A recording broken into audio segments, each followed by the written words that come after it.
চলুন জেনে নেওয়া যাক তাদের পূর্বপুরুষরা কেমন ছিল। সুরি উপজাতির বিশ্বাস তাদের পূর্বপুরুষেরা ছিল মহান যোদ্ধা, সাহসী শিকারী এবং আধ্যাত্মিক শক্তির অধিকারী। তাদের ভাষা শ্রমিক ভাষাগোষ্ঠীর অন্তর্ভুক্ত, আর তারা মূলত তিনটি প্রধান উপগোষ্ঠীতে বিভক্ত: চাই, তিরমা এবং বালে।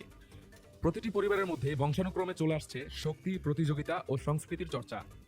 তারা বিশ্বাস করে যে প্রকৃতি তাদের ঈশ্বর, আর পশু পাখি ও গাছগাছালি তাদের আত্মীয়। এবার জেনে নেওয়া যাক এই সুরি উপজাতির জীবনযাপন ব্যবস্থাটা আসলে কেমন। সুরি নারীদের জন্য সবচেয়ে বড় সৌন্দর্যের প্রতীক হলো তাদের নিচের ঠোঁটে থাকা মাটির থালা। কৈশোরে পৌঁছানোর পর মেয়েদের ঠোঁট কেটে ধীরে ধীরে বড় করা হয় এবং সেই ফাঁকা জায়গায় ঢোকানো হয় এক একটি গোল মাটির থালা।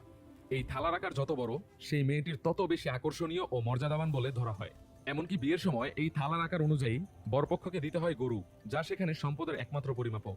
নারীরা নিজেদের শরীরকে সৌন্দর্যের মাপকাঠি বানিয়েছে ক্ষত চিহ্ন দিয়ে। তারা ধারালো বস্তু দিয়ে শরীর কেটে কেটে এক ধরনের নকশা তৈরি করে।